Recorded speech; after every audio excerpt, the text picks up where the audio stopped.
A new report from a spokesperson for Turkey's President Erdogan alleges what Putin's demands for Ukraine would look like. In a potential meeting between the two leaders, Erdogan reportedly said he would bring Putin and Zelensky together in Turkey for negotiations. Putin reportedly said he would ask for assurances from Ukraine that it will not seek to join NATO. Face-to-face talks with President Zelensky. And Putin also wants Ukraine to undergo a disarmament process and guarantees to keep the Russian language in Ukraine. Zelensky has already agreed to stay out of NATO and says he's ready for talks with Putin. Well, in the meantime, economists are warning of a recession within the next year in the wake of the Russia-Ukraine war.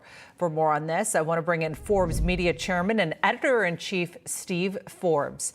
Steve, great to have you with us. What can you tell us about these predictions? Well, I think the Ukrainian situation has obviously made the situation worse in terms of supply chains, in terms of attitudes and uncertainty about investments, both by business and consumers spending more. But the problems with the economy were baked in long before Vladimir Putin invaded Ukraine.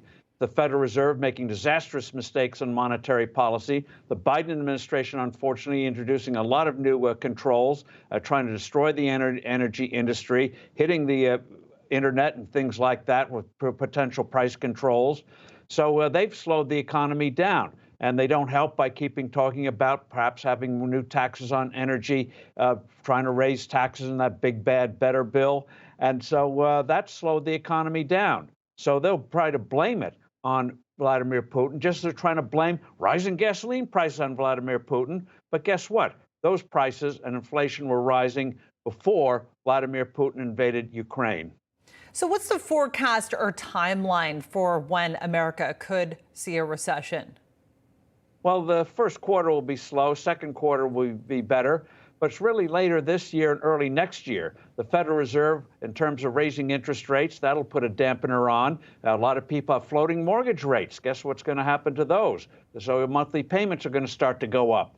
And in terms of investment, which is how you keep an economy going, that's going to be hurt with the uncertainty out there. They can't even pivot on energy, which would seem to be a natural, given what's happening at the gas pump. So later this year, early next year is when you could see really bad results. And the Federal Reserve is sitting on over $1.5 trillion of cash that's withdrawn from the banking system to try to prevent even worse inflation. How long they can keep that dammed up remains to be seen. Yeah, a lot of pressure there on the Federal Reserve. What can be done to mitigate some of this impact here? Well, first of all, and this won't happen, but I have to say it anyway, the Federal Reserve has no business trying to manipulate interest rates, which is the price of money. It's a form of rent control, price controls, and they never get it right. The only question is how much damage do they do? So what the Fed should be doing now is starting to withdraw some of the excess money that it created last year, absolutely unnecessarily. And that is when a bond comes due from its portfolio, don't go out and buy another bond. In other words, start withdrawing some of that excess cash. And remember, that excess cash is enormous. Banks are brimming with reserves. They have plenty of lendable money. And the Fed is already sitting on overnight money totaling almost $1.6 trillion. So start reducing it. The Fed is still buying bonds, still increasing the potential money supply. This is like throwing gasoline on a fire. Yeah. And I want you to speak to our audience for a moment and tell them sort of what this sort of looks like for them in terms of their finances and their day-to-day consumer costs. Well, in terms of, sadly, consumer costs, they're still going to go up. Now, the rate of increase may go down, but it's still going up. In other words, the pressure will be on the paychecks. Good thing is businesses are still able to raise pay, so you can try to keep a little bit up with inflation. But keep, if you can, a cash reserve.